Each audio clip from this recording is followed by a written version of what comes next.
Upon returning home, a young man is startled to find his own body sprawled on the living room carpet, accompanied by an envelope bearing the cryptic message, "Look at me." Initially shocked, curiosity swiftly replaces his bewilderment as Alex uncovers a flash drive within the envelope. Plugging it into his computer, he is met with the sight of himself on the screen. The second Alex assures himself he is not hallucinating, he attentively heeds the unexpected message. This peculiar sequence of events traces its origins back to the arrival of men in black at Alex's residence. Rebecca, an employee of an advanced scientific research institute collaborating with the National Security Agency, presents Alex with a compelling proposition.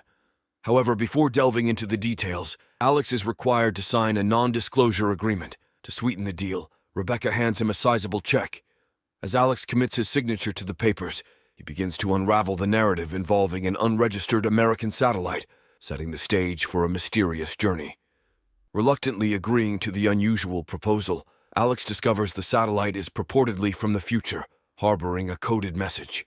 The Institute, aware of his financial struggles, swiftly transfers a substantial sum to his account as proof of sincerity. Succumbing to an injection, he drifts into sleep, awakening in a clandestine facility.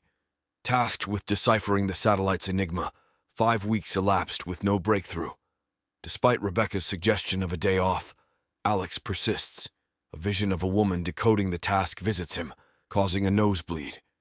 In the aftermath, he unearths the missing puzzle piece, altering the trajectory of his mysterious mission. The woman's name etched onto the bed frame sparks Alex's decryption progress, revealing sketches of an unfamiliar device. Rebecca declares the completion of his task and arranges for his return home. Late one night, Alex regains consciousness, feeling unwell, attributing it to exhaustion.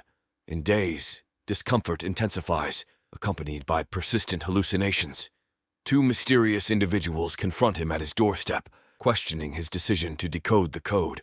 Perplexed, Alex defends his work as a well-paying job. The men probe further, challenging the morality of creating a potent weapon from the decrypted drawings.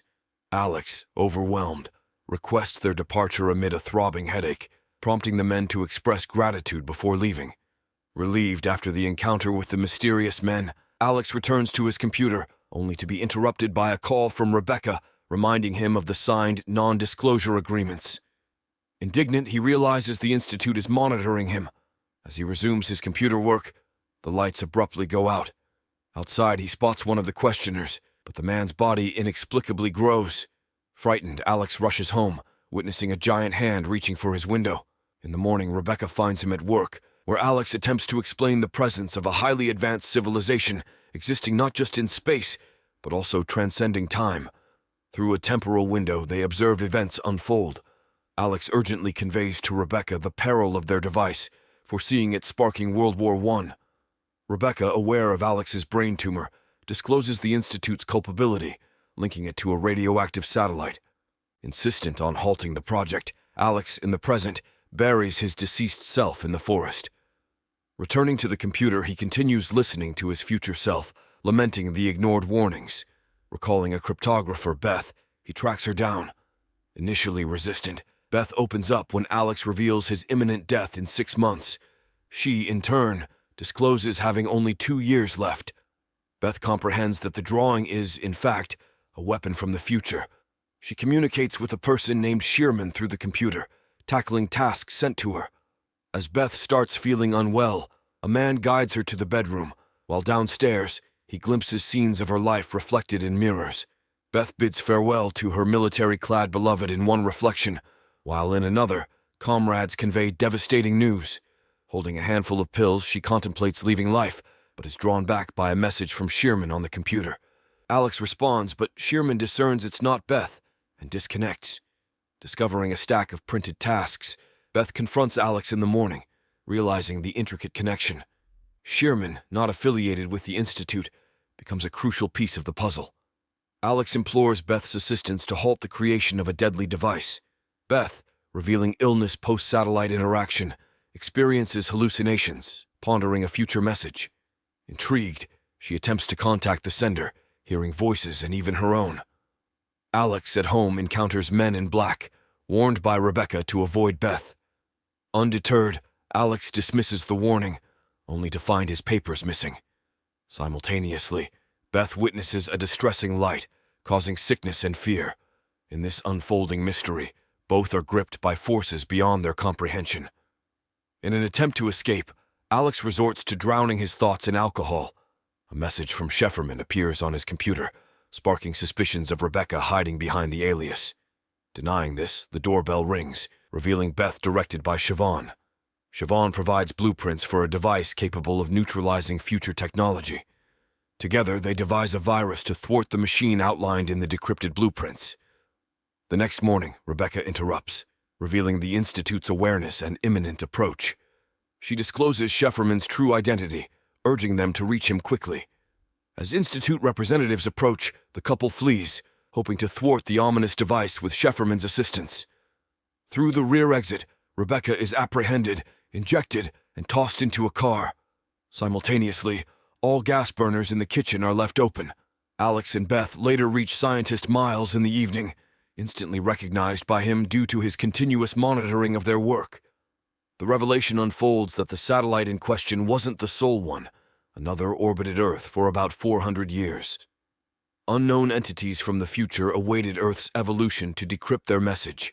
The ancient satellite contained blueprints aiming to restrict humanity's evolution within the third dimension. Despite Miles's announcement, he faced ridicule but survived a non-fatal tumor. Convinced of aliens existing in multiple dimensions, he discloses the ongoing creation of a second device. At the Institute, they may gain entry to the human dimension, akin to observing a videotape where humans or movie characters play out events. The first device permits them to witness this movie without the ability to alter its course. The second device, however, holds the potential to reshape existing reality. Miles is only starting to grasp the intricacies of this process and cannot provide a comprehensive explanation. The appearance of the aliens itself is shaped by factors that remain elusive, adding another layer of complexity to their understanding of this profound phenomenon.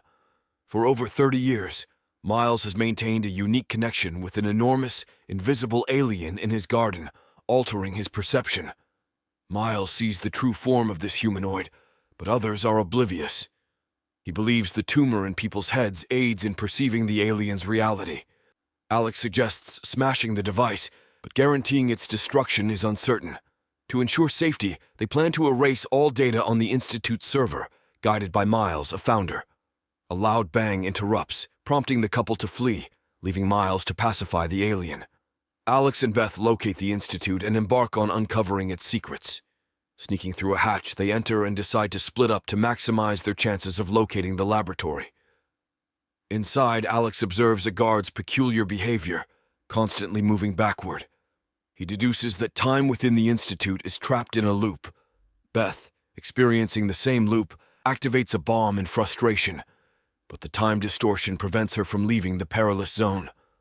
In the midst of this, Alex ventures into a dark section, navigating the mysterious and unpredictable confines of the Institute. In a room, Alex attempts to move the bomb, only to be intercepted by an alien that disintegrates him into particles. Moments later, Alex wakes up bound to a table, facing a humanoid. Initially thinking he's dead, the alien corrects him, expressing mere curiosity about human appearance and our experience of linear time.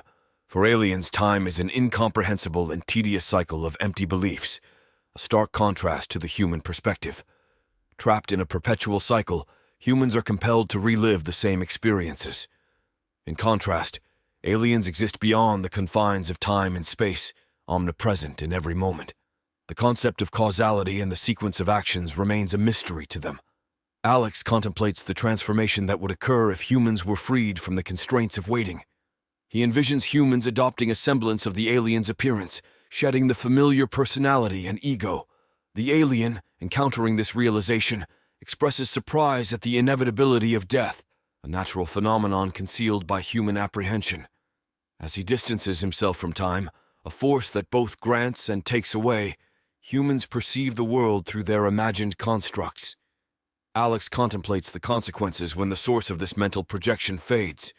Despite the eternal process of self-analysis, humans struggle to discern reality from illusion. With each new birth, a fresh reality emerges, presenting a perpetual choice. Alex grapples with a sense of unease, and in that moment, The alien's presence takes on new significance. The alien proposes a return to a moment before Alex falls ill, armed with the knowledge he now possesses. Alex contemplates a different path, one where he wouldn't have joined the Institute and avoided the current predicament. The alien expresses surprise at the notion of altering behavior without changing the outcome. Alex acknowledges that people lack the power to dictate events. The humanoid questions whether revisiting the past can truly make a difference, and in an instant, Alex finds himself back in his earlier moments. At home, facing the computer, Alex documents his revelations on the flash drive, acknowledging the futility of altering events. The impermanence of the world is not a revelation. Everything has already transpired, concluding before it commenced. Placing the flash drive in an envelope, he slumps to the floor. The concluding message on the drive urges Alex to caution Beth, prompting him to drive to her house. Meanwhile, Alex's last plea implores forgetting it all and embracing life moving forward. A thought-provoking film that prompts contemplation. What if the concept of time is merely an illusion, and we exist solely in the present moment?